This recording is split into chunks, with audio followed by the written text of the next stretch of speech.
السلام عليكم ورحمة الله.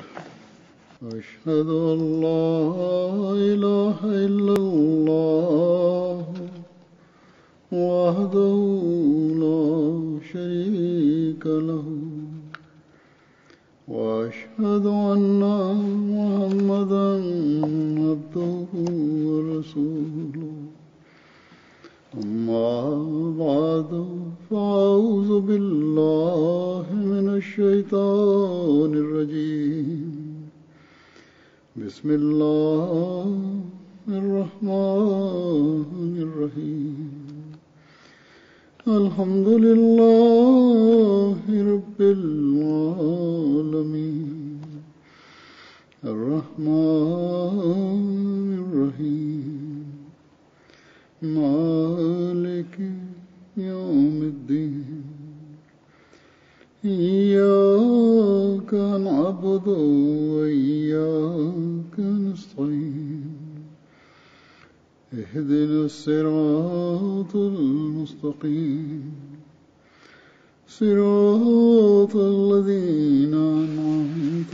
عليهم غير المغضوب عليهم ولا الضالين.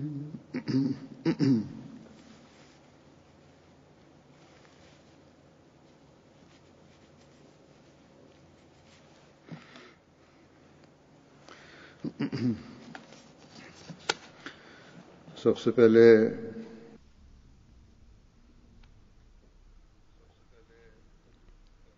Tout d'abord, je souhaite remercier tous les Ahmadis qui, durant ces derniers jours,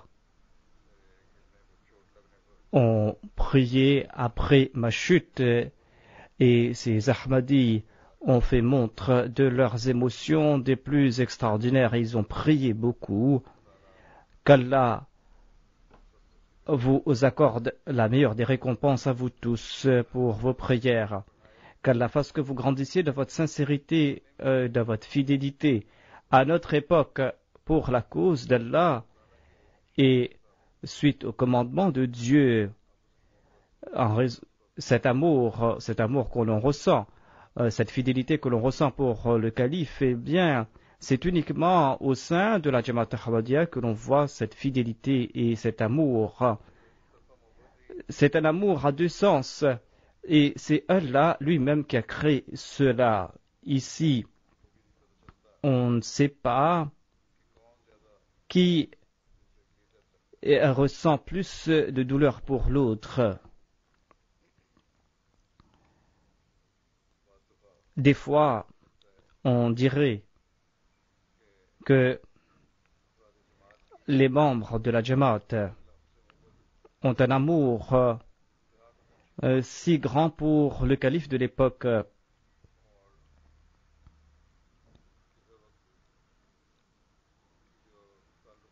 Et cette relation d'amour à l'égard des membres de la Jamaat entre le calife, eh bien, on voit que des fois cet amour n'est pas aussi grand que l'amour ressenti par les membres de la Jamaat. En tout cas, c'est un amour qui va dans les deux sens. Et comme je l'ai déclaré, c'est une telle relation dont on ne voit pas d'exemple dans les relations mondaines.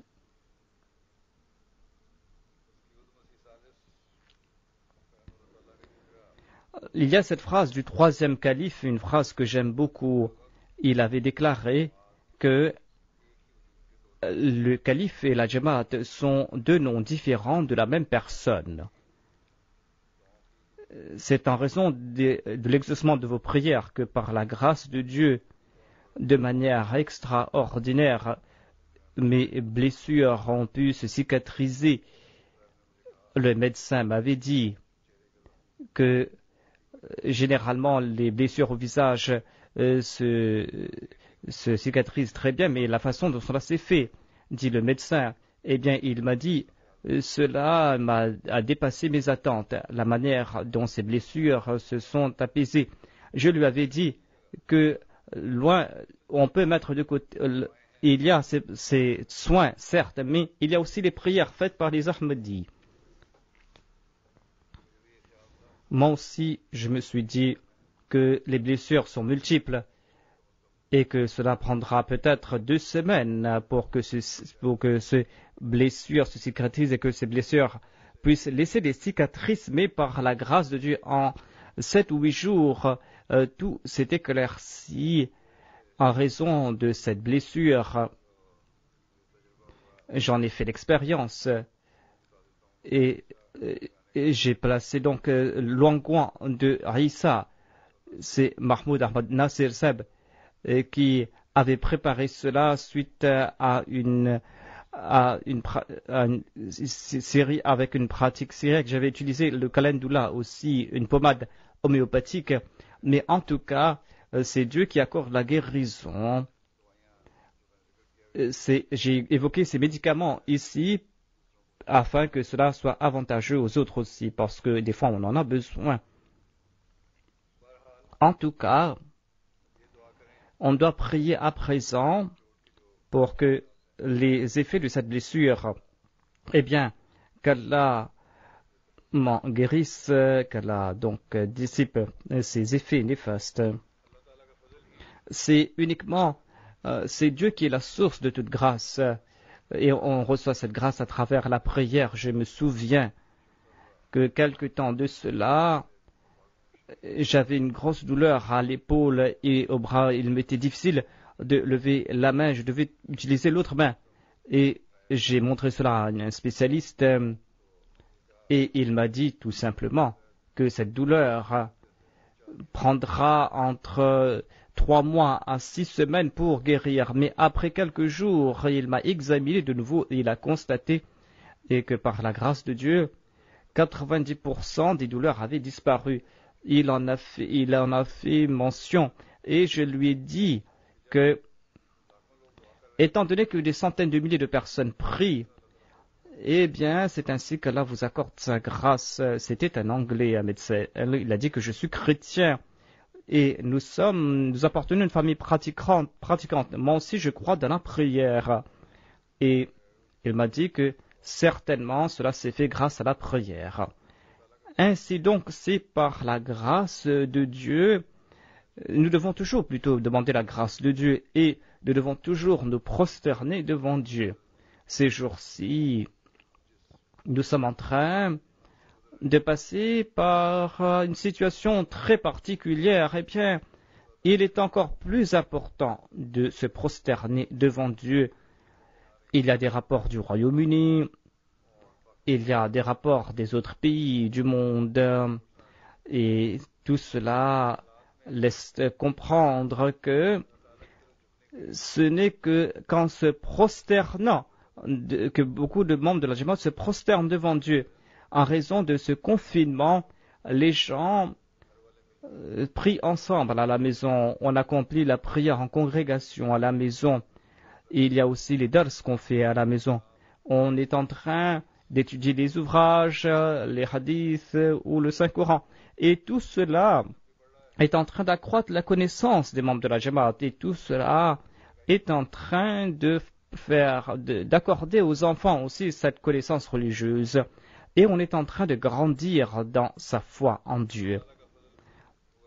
C'est par la grâce de Dieu qu'au cours de cette période, il y a eu le Ramadan et les gens se sont consacrés davantage à l'adoration de Dieu au cours de ce mois. Il y avait eu cet éveil avant le mois du Ramadan en raison du confinement, mais le Ramadan a affiné davantage cet éveil. Le Ramadan tire à sa fin à présent. Et le confinement pourra... L'État est en train d'assouplir donc ces restrictions. Certains États ont déjà assoupli les restrictions dans certains pays. Donc ces restrictions ont été assouplies. Mais en tout cas, je voudrais souligner un point ici, à savoir, avec cet assouplissement, il y a aussi certaines conditions placées par l'État. Tout Ahmadi doit suivre ses instructions et ses restrictions. Mais le point le plus important, que tout Ahmadi doit toujours avoir à l'esprit et que on a donc cette permission de sortir pour ses affaires et le fait que le Ramadan est passé par cette période, eh bien tout cela ne doit pas faire qu'un Ahmadi recule dans ses actes d'adoration et dans cet éveil qu'il avait eu concernant donc la pratique religieuse. Au contraire, il doit perpétuer ses bonnes œuvres. Il doit toujours accomplir la prière en congrégation. Tant qu'il y a des restrictions sur les mosquées, il faut toujours prier à la mosquée en congrégation. Et lorsqu'on aura la permission de se rendre à la mosquée, eh bien, il faudra remplir ces mosquées. Il faudra le faire davantage, il faudra rendre cela davantage obligatoire à soi. Les femmes doivent prier à la maison régulièrement, comme il se doit, afin qu'elles puissent présenter leurs exemples aux enfants, afin que les enfants grandissent dans leur certitude en Dieu. Il faut toujours continuer ces dars à la maison, afin que l'on puisse accroître toujours sa connaissance religieuse, afin que l'on puisse grandir dans sa marifa. Il faudra aussi suivre les émissions de la MTA. J'en avais fait mention dans le passé. Ainsi, ni après le confinement, ni après le Ramadan, on doit cesser d'accomplir ces bonnes œuvres. On ne doit pas oublier ces bonnes œuvres. Après le confinement, après le Ramadan, on doit les continuer. Et tout Ahmadi qui a prêté allégeance au Messie promet l'Islam, tout Ahmadi qui a promis de se purifier l'intérieur, eh bien, il ne faut pas qu'un Ahmadi, suite à cela, oublie cette promesse. Cette promesse. Le croyant ne fait pas partie de ceux à propos de qui Allah déclare que lorsqu'ils sont en difficulté, c'est là qu'ils se tournent vers Dieu. C'est là qu'il cherche sa protection. C'est là qu'il lui demande son aide. C'est là qu'il l'appelle. Mais lorsque les difficultés disparaissent, eh bien, ils oublient Dieu de nouveau.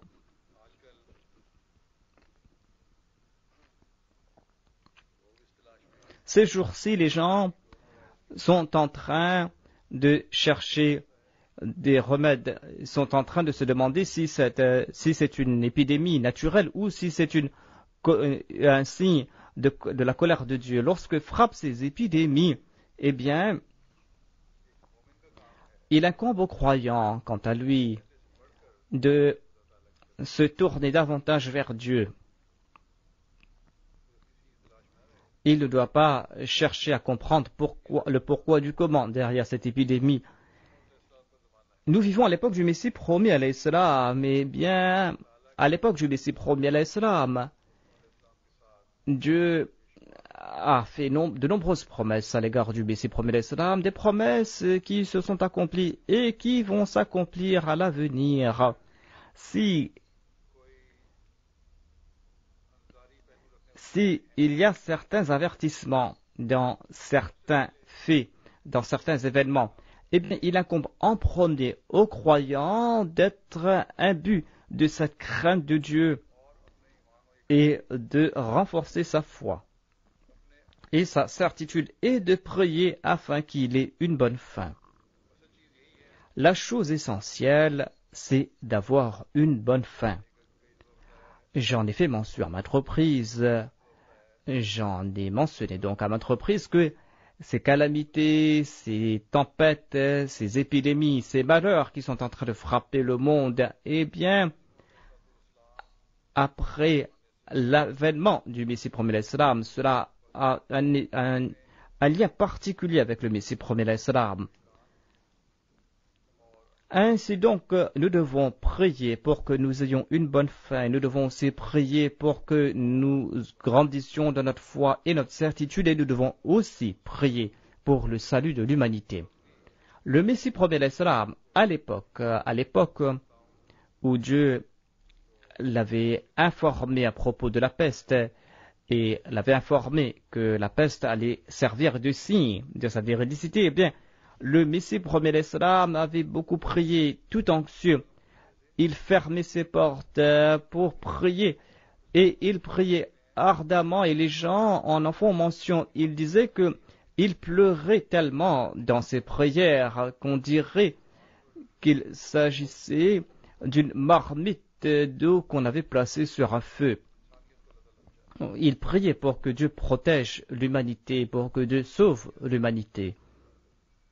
Ainsi donc, cette miséricorde, cette compassion du Messie premier l'Islam à l'égard de l'humanité, en dépit du fait que Dieu l'avait informé à propos de ceci, il avait donc ressenti cette compassion sans mesure pour l'humanité. Et il priait pour que l'humanité soit à l'abri de cette épidémie. Ainsi donc, il priait ardemment, il priait avec une grande souffrance au cœur. Nous aussi, nous devons suivre cet exemple du Messie premier l'Islam. Il y a certaines personnes qui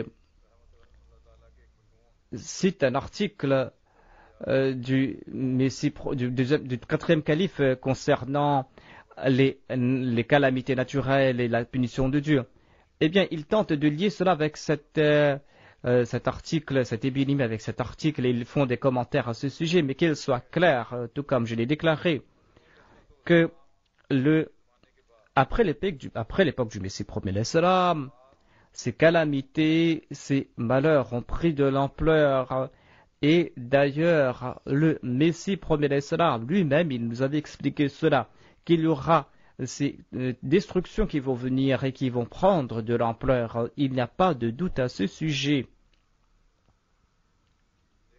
Cependant, tout comme je l'avais dit dans mes précédents sermons, le Messie premier l'Islam avait aussi déclaré que il y aura aussi certaines personnes qui sont imbues de foi, mais qui seront touchées par cela en raison des lois de la nature. Mais ces personnes, ces croyants, auront le statut de martyrs et ils auront une bonne fin. Et suite au dire du saint prophète Mohammed, lui, ces personnes iront au paradis, tout comme le saint prophète Mohammed, lui, l'avait déclaré, à savoir que si les gens vont louer une personne décédée, s'ils vont louer la manière dont il s'est acquitté de ses devoirs envers Dieu et envers ses créatures, eh bien, si les gens vont porter témoignage à cet égard, eh bien, cette personne, la personne décédée, va mériter le paradis. Et d'ailleurs, nous constatons qu'il y a tant d'Ahmadis sincères à propos de qui on porte le même témoignage, tout le monde porte le même témoignage. Cependant, c'est celui qui étudie l'effet de ces épidémies. On doit comprendre que généralement, quel est l'effet de cette épidémie sur les gens de ce monde? Les gens de ce monde ont perdu tout sens. Ils ont perdu tout repère. Et il en est ainsi. Et aujourd'hui dans le monde, nous sommes en train d'en faire le constat. Comment? Quel est l'état de ces personnes? Non seulement des personnes, des individus, mais de ces grands états, de ces grandes montagnes qui se croyaient très forts, très fermes. Et il y a les économies de grands états a été renversée sans dessus, ainsi que leur système. Et pour détourner l'attention de leur population, ils sont en train d'user de subterfuges. Et ces subterfuges sont des plus dangereux. Ils sont en train de les pousser vers la destruction, vers la guerre et vers des problèmes économiques. Tant que ces gens ne vont pas apporter en leur personne des changements qui vont mettre fin à ces troubles, eh bien, une destruction va suivre une autre et ces gens vont s'y empêtrer. Voilà ce qu'avait déclaré le Messie premier à l'Islam, c'est-à-dire le fait d'être musulman ou le fait d'être c'est au jour de la résurrection qu'on va voir qui est musulman et qui a commis des fautes, mais commettre des troubles, usurper les droits d'autrui, se moquer des choisis de Dieu, ce sont autant d'actions qui vont inviter des destructions qui vont causer de l'anxiété, de la tourmente. En tout cas, notre tâche à nous, c'est de prier, de convaincre l'humanité. Notre tâche à nous, c'est de nous purifier. Le 4e calife avait donc évoqué ce sujet dans un article. C'est un très long article, mais il incombe à tout Ahmadi. Tout Ahmadi doit comprendre ici, après avoir lu cet article, il ne doit pas tirer cette conclusion, que voilà comment étaient traités les peuples d'antan et comment seront traités les peuples d'aujourd'hui, et quelle sera la destruction qui va venir à l'avenir. En tout cas, ce sont des points qui doivent nous toucher, doivent nous pousser à nous réformer. Cependant, la chose essentielle, les paroles qui doivent nous pousser à la réflexion sont celles-là. Il avait déclaré qu'il incombe, et il y a certes des avertissements ainsi que des bonnes nouvelles pour la Jamaat Ahmadiyya, des avertissements dans le sens où le fait de porter le titre d'Ahmadi ne sera pas suffisant pour vous sauver. La taqwa est la condition essentielle pour être sauvé. Et la bonne nouvelle qu'on y trouve dans ces calamités est que ces faiblesses au sein de la Jamaat, eh bien, ces faiblesses au sein de la Jamaat sont en train de disparaître et les Ahmadis vont tenter de se débarrasser de ces faiblesses. Ainsi donc, ceux qui ont prêté allégeance et qui ne font que porter le titre, qui ne portent que l'étiquette d'Ahmadi, eh bien, quand ces personnes vont retourner vers l'enseignement véritable du Messie premier salam, c'est là qu'ils seront sauvés. C'est en se tournant vers Dieu qu'on va recevoir des bonnes nouvelles. Sinon, il n'y aura pas de bonnes nouvelles pour personne. Et tout comme je l'avais déclaré, durant ces jours, on porte une attention particulière concernant ces actes d'adoration, concernant ces vertus. Il faudra persévérer sur cette voie, il faudra s'acquitter de ses devoirs envers Dieu et encourager ses enfants à faire de même, et s'acquitter aussi de ses devoirs envers autrui. Parce qu'après la destruction du monde, lorsque le monde va se tourner vers Dieu après cette destruction, lorsque les gens vont se tourner vers Dieu, eh bien, les gens vont se tourner vers la Jamaat. Par la suite, seuls les Ahmadis pourront guider l'humanité. Mais avant de ce faire, nous devons être remplis de douleur lorsque nous prions. Nous devons prier pour que cette étape n'arrive pas. C'est-à-dire que le monde dépasse les limites, outrepasse les limites tant et si bien que voilà, on ne voit plus la lumière. Il faut que les gens se tournent vers la lumière avant d'avoir outrepassé ces limites. Ainsi, tout en priant, nous devons aussi servir d'exemple aux autres. Nous devons informer l'humanité que c'est en s'acquittant de ses devoirs envers autrui que l'on pourra s'attirer la grâce de Dieu. Et Allah qui est unique, sans attirer sa grâce, sans attirer la grâce de Dieu, on ne pourra pas établir la paix dans le monde. Nos efforts ne seront pas suffisants et ni n'aurons-nous une bonne fin après notre mort. Par la grâce de Dieu, durant ces jours,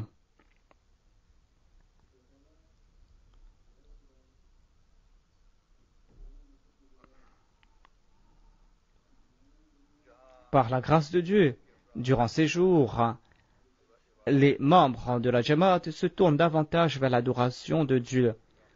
Et ils sont en train de servir aussi l'humanité. Il y a les jeunes, il y a des Ansar qui sont en bonne santé, et les Lajna aussi, qui partout sont en train de travailler d'arrache-pied en faveur de l'humanité. Nous recevons de très bons rapports à ce sujet.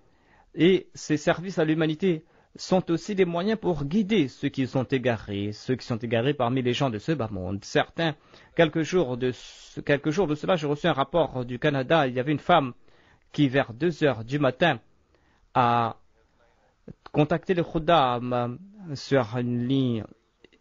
Elle a téléphoné donc au Khuddam. Elle a dit que voilà, mon fils est malade et je n'ai pas les moyens pour trouver des médicaments. Et partout on me refuse ces médicaments. Elle disait que tout le monde a dit qu'on ne pourra pas vous trouver ces médicaments avant le matin. Et l'enfant était dans un état très grave. Elle a dit que voilà, les gens disent qu'il y a Dieu, Dieu existe. Moi, je ne crois pas en Dieu. Et on va éprouver cela. Elle a dit que j'étais dans cet état d'anxiété. Je me suis dit, oh mon Seigneur, si tu existes, eh bien, fais sortir mon fils de cet état. Fais en sorte qu'il puisse trouver des médicaments. Et fasse aussi, et c'est là que je me suis souvenu de ce numéro des Khuddam. Il a téléphoné.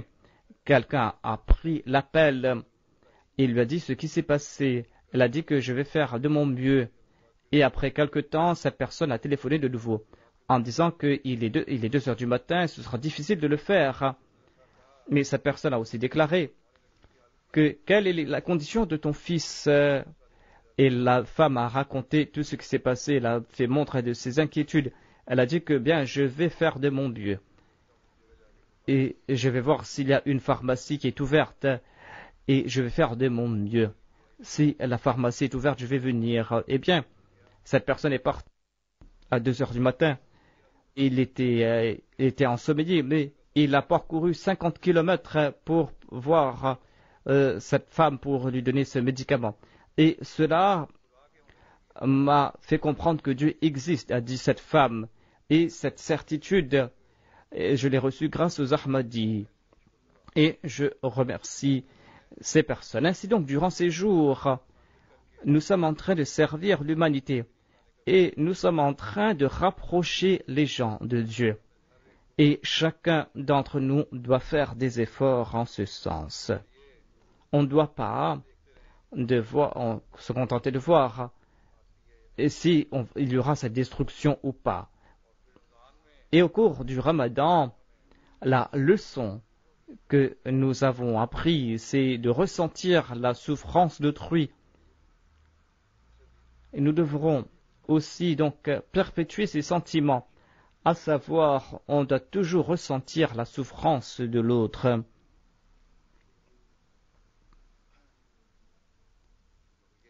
Parce que c'est là un des objectifs du Ramadan, à savoir faire ressentir la souffrance d'autrui. Ainsi donc, il y a donc cette atmosphère en ce monde en raison de cette épidémie. Il y a aussi de l'atmosphère du Ramadan. Aussi, tout cela doit nous pousser à nous tourner davantage vers nos responsabilités et à assumer nos responsabilités. Le Ramadan va tirer à sa fin demain ou après-demain, mais nous devons toujours perpétuer ces bonnes œuvres. Nous devons apporter en nous ces changements. Et cela doit perdurer en nous. Et lorsqu'il y aura donc ce confinement va s'assouplir, eh bien, nous devons prier pour nous-mêmes et nous devons prier pour autrui aussi. Nous ne devrons pas oublier nos responsabilités envers nos personnes et envers autrui. Nous devrons nous acquitter de nos devoirs envers Dieu, envers autrui. Et d'autre part, nous devons attirer l'attention des autres aussi. Et nous devrons aussi ressentir donc ces sentiments à l'égard d'autrui.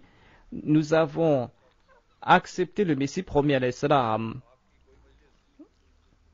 Dans chacune des rencontres du Messie premier à l'Islam, le Messie premier à l'Islam a éclairé les gens à la lumière des enseignements de Dieu et de son prophète. Il a toujours fait des efforts en ce sens pour nous faire comprendre nos responsabilités à la lumière de ces préceptes de Dieu et de son prophète. Ainsi donc, on doit se rappeler de ces conseils afin que nous puissions toujours grandir dans la vraie foi. Au lieu de regarder les faiblesses d'autrui, nous devrons toujours analyser notre situation à nous.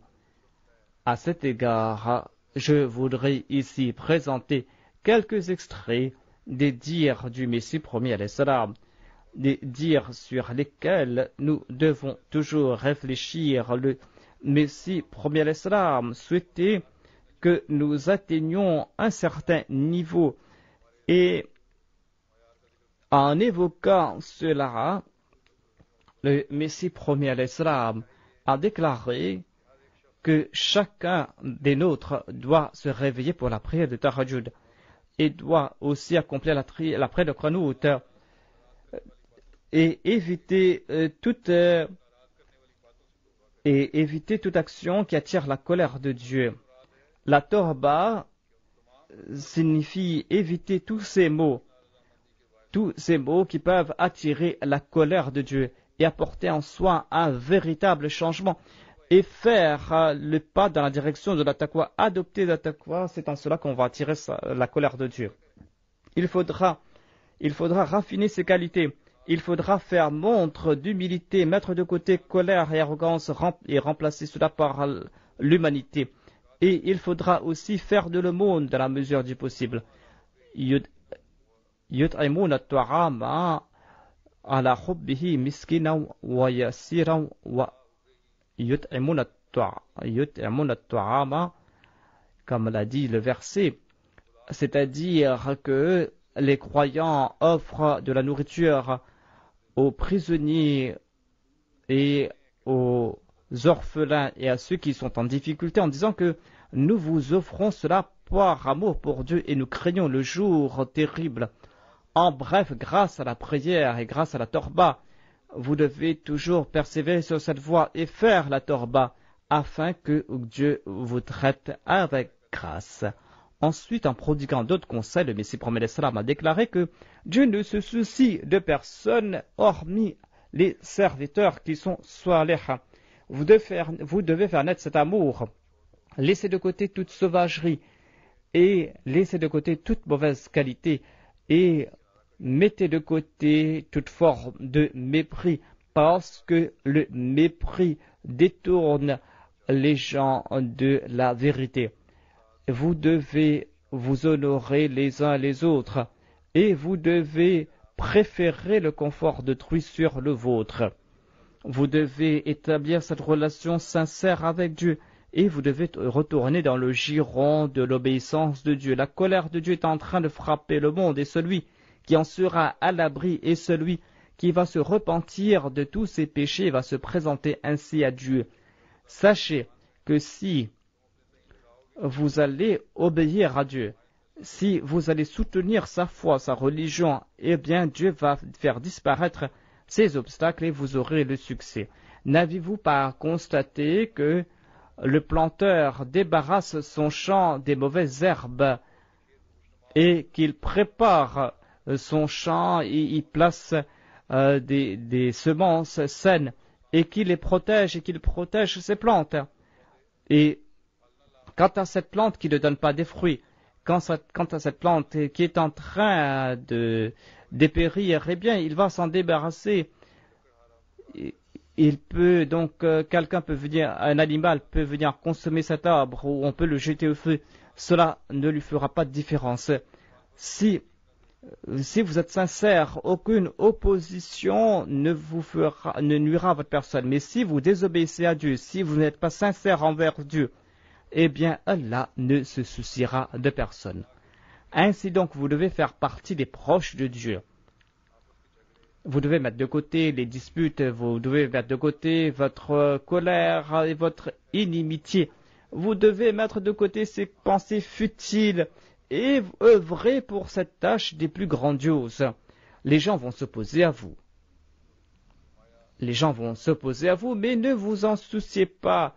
Souvenez-vous de ce conseil, à savoir, vous ne devez pas répliquer par le mal, par le mal. Vous allez faire face à cette opposition, mais vous ne devez pas répliquer par le mal. Vous devez faire montre de compassion et de grâce.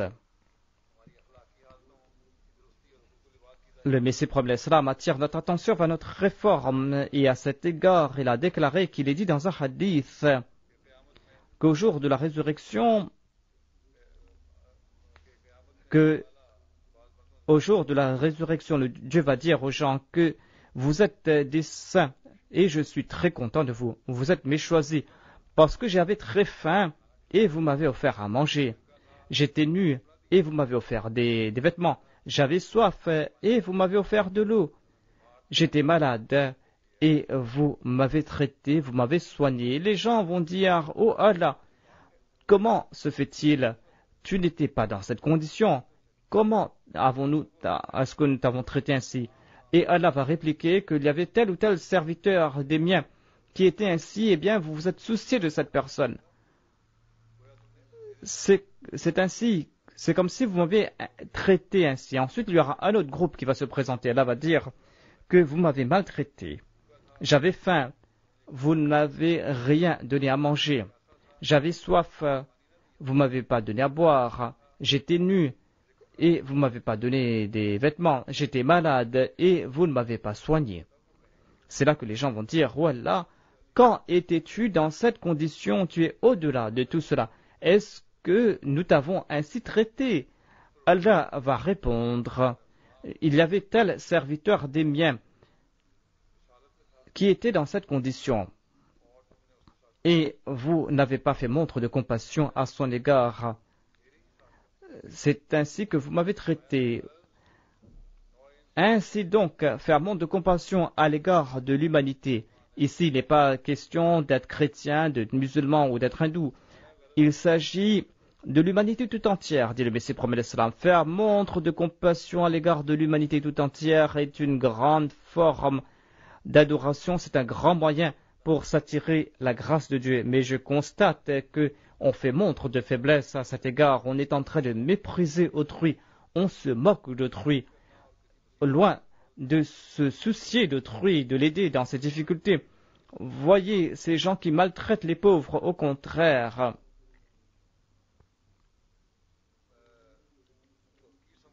On les méprise et j'ai peur que ces gens ne sombrent dans ces difficultés.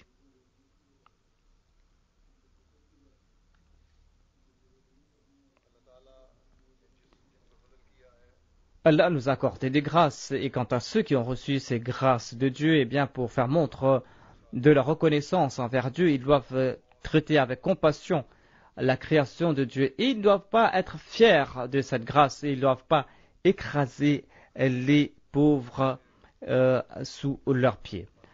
En expliquant cela davantage, le Messie prophète l'Islam nous fait comprendre que la tâche la plus importante, l'étape la plus importante, c'est l'adoration de Dieu parce qu'on doit, cela concerne notre relation avec autrui. Ainsi, il faudra être très vigilant à cet égard. Selon ma foi, il ne faut pas être dur même à l'égard de l'ennemi. Certaines personnes souhaitent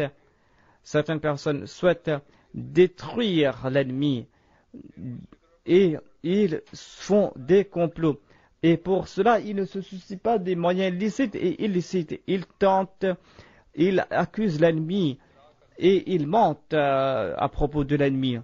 Et ils poussent les autres à se soulever contre l'ennemi. Voyez à quel point ils sont partis très loin. Et lorsque ces mots vont engendrer d'autres mots, eh bien, on va outrepasser les limites. Je dis en toute vérité, dit le Messie prophète l'Islam, et nous sommes en train de voir la même chose aujourd'hui, à titre individuel et à titre collectif et à titre au niveau des États et de la société, nous voyons la même chose, nous voyons cette haine. Mais dit le Messie prophète l'Islam, ne considérez personne comme votre ennemi personnel. Mettez de côté toute inimitié personnelle à l'égard d'autrui. Mettez cela de côté. Si Dieu est avec vous, Et si vous allez appartenir à Dieu, eh bien, Dieu lui-même va faire que ses ennemis puissent faire partie de vos serviteurs, s'ils le souhaitent. Mais si vous coupez toute relation avec Dieu, si vous n'avez pas établi de lien d'amitié avec Dieu, si vous n'avez pas de lien d'amitié avec Dieu, si vous êtes en train d'outrepasser les limites, eh bien, il n'y aura pas de plus grand ennemi que Dieu. Vous pourrez vous protéger de l'inimitié des hommes, mais si Dieu vous est hostile, même si l'humanité tout entière est votre ennemi, vous ne pourrez rien faire. Vous devez suivre la voie des prophètes. Dieu souhaite que vous mettiez de côté toute inimitié, toute hostilité personnelle. Sachez que l'homme sera honoré lorsqu'il ne va pas avoir d'ennemis personnels. Certes, pour la question de l'honneur de Dieu et de son prophète est différente. C'est-à-dire celui qui n'honore pas Dieu et son prophète et qui est leur ennemi, eh bien vous devez le considérer comme votre ennemi, celui-là. Mais il faut aussi comprendre cette hostilité, cette inimitié. Cela ne veut pas dire que vous devez mentir à propos de cette personne. Cela ne veut pas dire que vous devez comploter pour nuire à cette personne qui est un ennemi de Dieu et de son prophète. Il suffit de se séparer de cette personne et de laisser ses affaires entre les mains de Dieu. Et si c'est possible de prier pour cette personne, vous ne devez pas user de subterfuge à son encontre. En évoquant notre norme de moralité, le Messie promet l'Islam déclare, vous devez informer les gens avec de bonnes intentions et vous devez le faire à des moments où ces gens ne se sentent pas blessés. Vous ne devez pas blesser les autres, vous ne devez pas outrer les autres, vous ne devez pas mépriser vos frères qui sont faibles. Et vous ne devez pas être fier de votre lignée ou de vos richesses et mépriser les autres. Honorable aux yeux de Dieu est celui qui est muttaqi.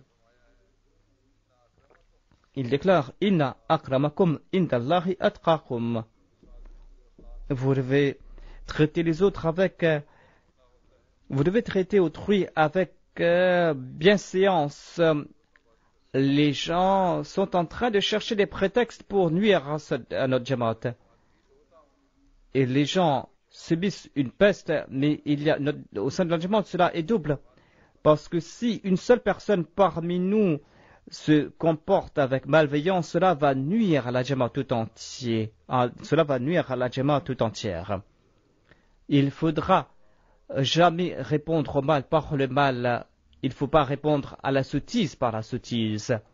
Durant ces jours d'épreuve, vous devez faire montre de taqwa. L'objectif derrière mes conseils est que vous puissiez en tirer des leçons. Le monde est sur la voie de la destruction. La chose la plus importante, c'est la foi. Ensuite, le Messie promet l'Islam a déclaré notre Jamaat ne doit pas se contenter de vaines paroles. On doit comprendre l'objectif de la Bayra.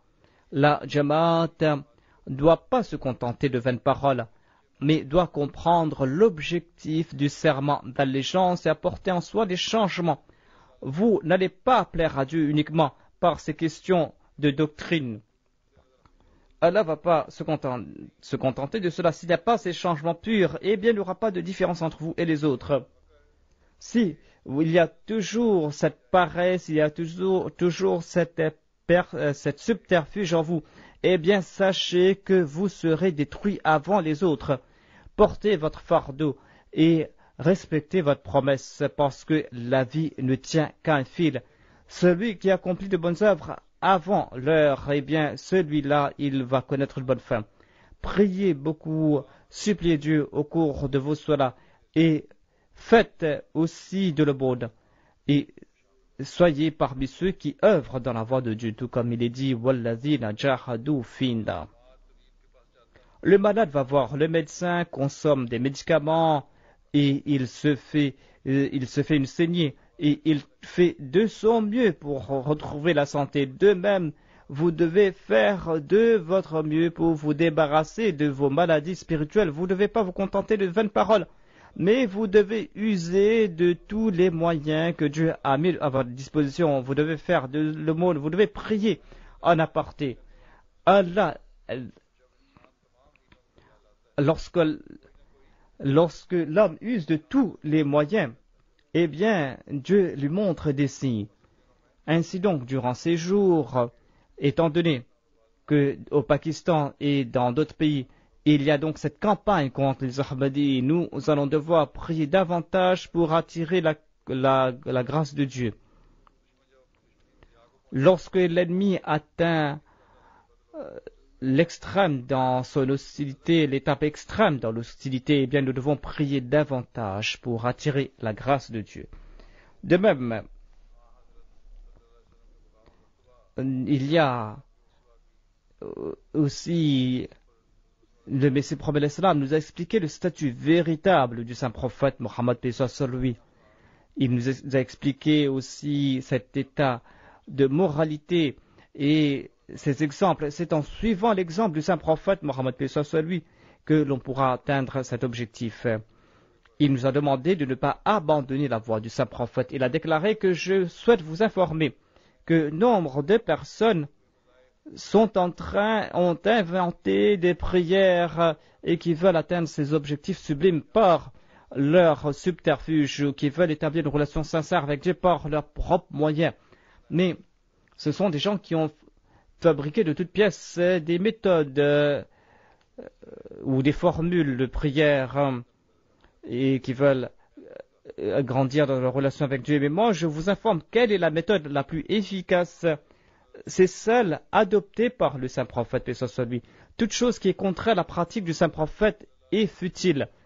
Et il y avait personne d'autre qui, hormis le saint prophète, qui avait suivi la voie de Monem Alayh, c'est-à-dire de ceux qui avaient reçu les faveurs de Dieu.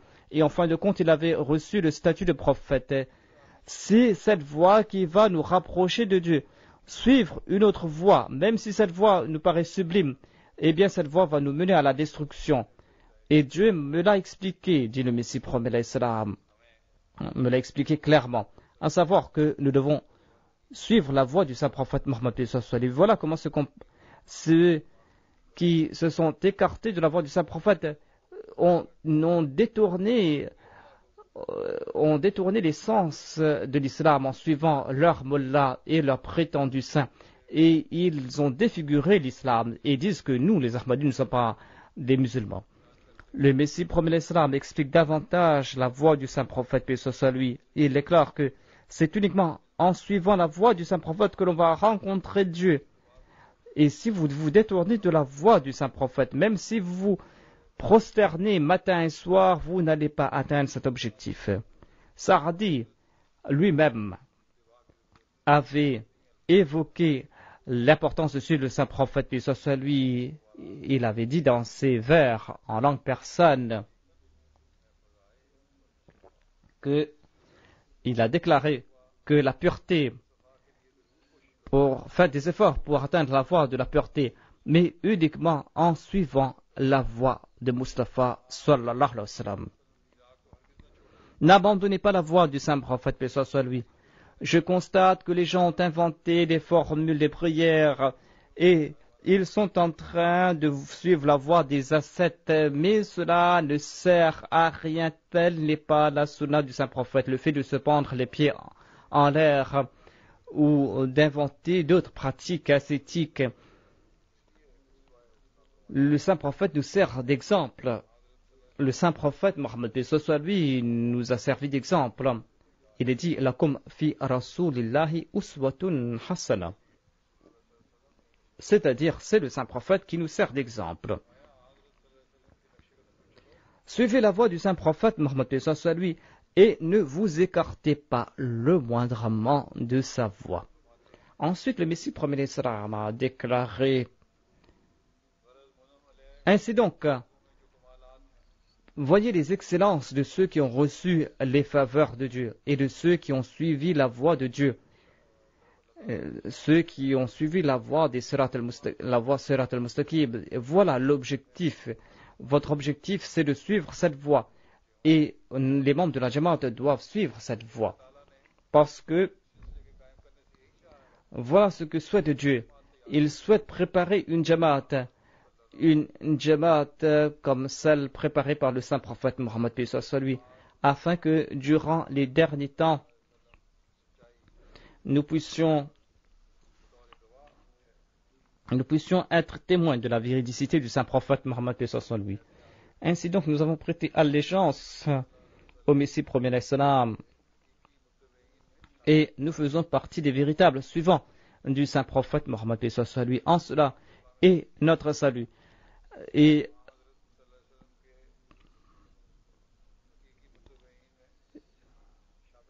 nous devons faire partie des véritables suivants du saint prophète Mohammed paix soit lui, et nous devons user de tous nos moyens à cet égard.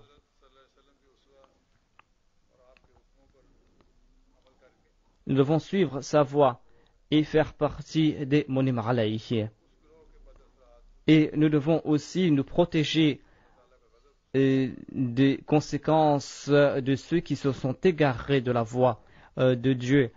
Nous devons faire naître cet engouement dans nos prières et nous devons tenter de suivre la voie de Dieu et nous devons toujours mener notre vie en accord à cette voie. Nous devons aussi prier pour ceux qui ont été emprisonnés dans la voie de Dieu et pour ceux qui sont persécutés parmi ceux qui ont été emprisonnés pour la cause de Dieu. Il y avait une femme Ahmadi quelques jours de cela qu'on avait emprisonnée pour la cause de Dieu. En 2002, les membres de cette famille avaient embrassé l'Ahmadiyya. Le mari m'a écrit en me disant que nous n'avons pas peur des sacrifices et nous ne sommes pas tristes de partir en prison. La tristesse que je ressens est que ce prophète, que nous sommes prêts à mourir pour ce prophète, mais maintenant on est en train de nous accuser que nous avons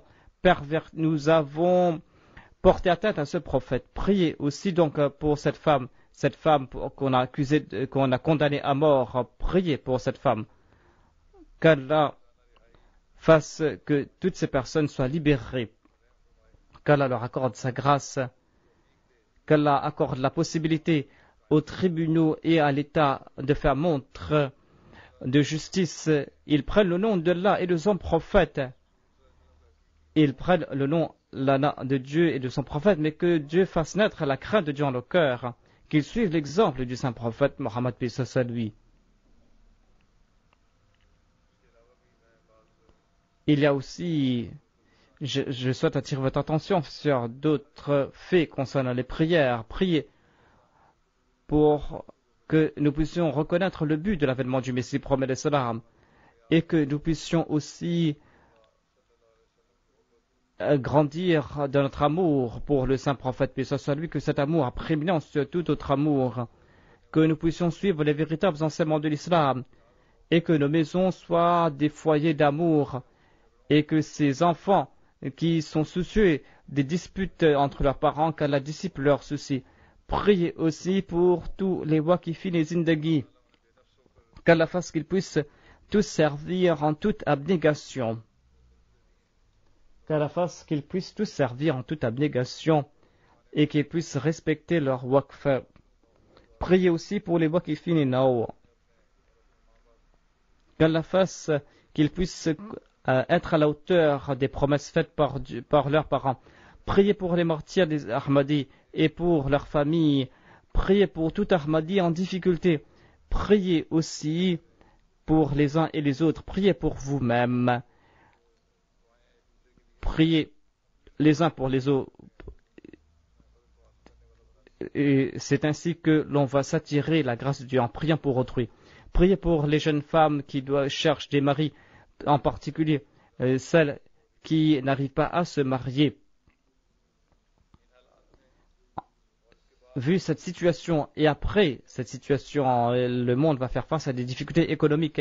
Priez pour que tout Ahmadi soit à l'abri de ces conséquences et que cela n'affecte pas les œuvres de la Jamaat et que Dieu fasse que la Jamaat ne cesse de progresser.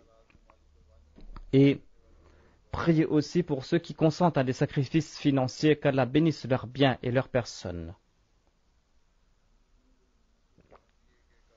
Priez aussi pour les bénévoles de la MTA. Pour les bénévoles, il y a les bénévoles et des travailleurs qui sont en train de servir d'arrache-pied pour transmettre le message de l'islam aux autres. Priez aussi pour le monde musulman, pour que les disputes se terminent et que les gens, les musulmans, puissent vivre en paix. Priez aussi pour que Allah les protège des forces anti-islamiques. Et cela sera possible uniquement lorsque ces disputes entre les musulmans vont disparaître. Je vais réciter quelques prières et répéter ces prières derrière moi.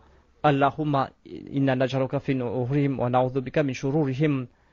Oh Allah, nous te plaçons dans leur cœur et nous demandons ta protection contre leur mal. La ilaha illallahul azizul alim. La ilaha illallahu arshil azim. La ilaha illallahu rabbul arshil karim. Il n'y a pas d'autre Dieu hormis Allah. Il est le plus grand et il est le très compatissant. Il n'y a pas d'autre Dieu hormis Allah. Il est le maître du trône. Il n'y a pas d'autre Dieu hormis Allah. Il est le Dieu des cieux et de la terre. Ya muqallib kal qulub, thabbit qalbi ala dinika. Ô toi qui détiens les cœurs entre sa main, eh bien, maintiens mon cœur dans la voie de ta religion.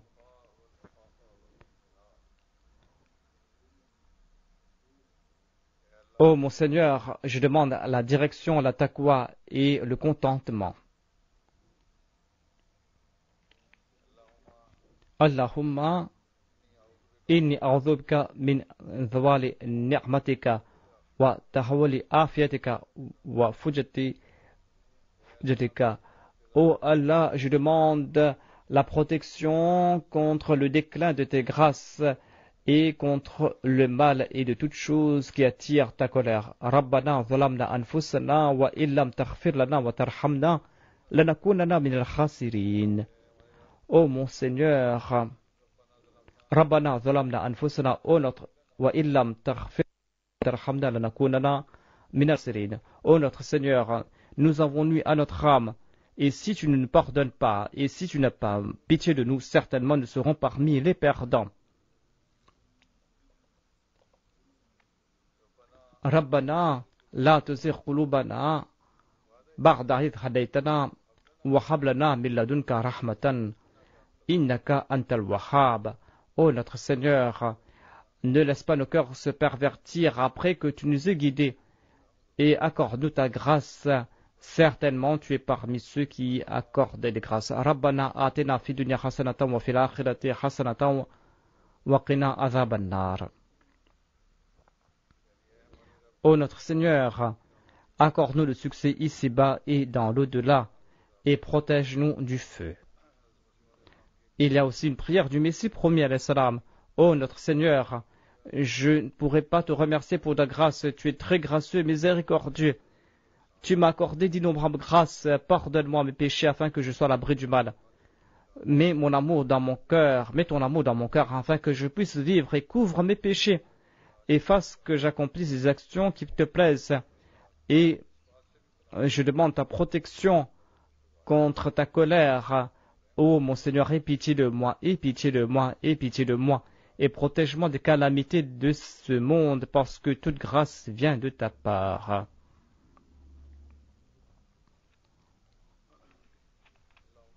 Allahumma salli ala Muhammadin wa ala ali Muhammadin. كما صليت على إبراهيم وعلى آل إبراهيم إنك حميد مجيد.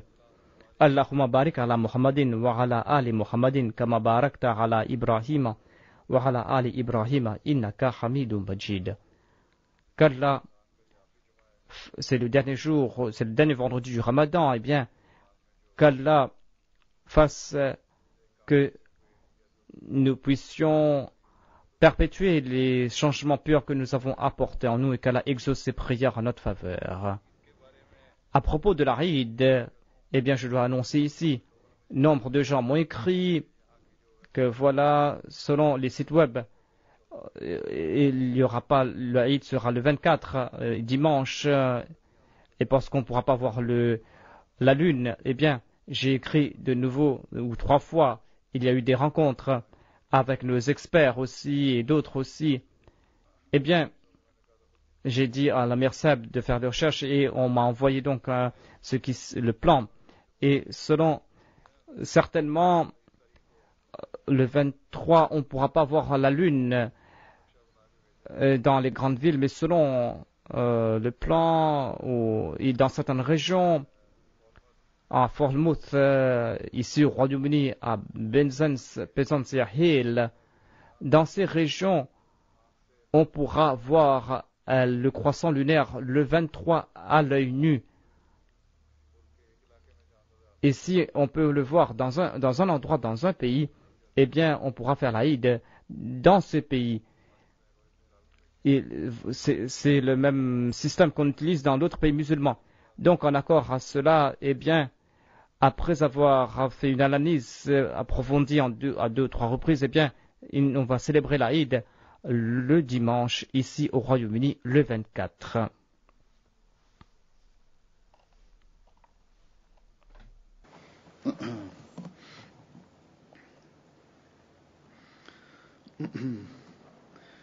Alhamdulillah, nahmaduhu wa nasta'inuhu wa nastaghfiruh wa nu'minu bihi wa natawakkalu alayhi wa na'udhu billahi min shururi anfusina wa min sayyiati a'malina.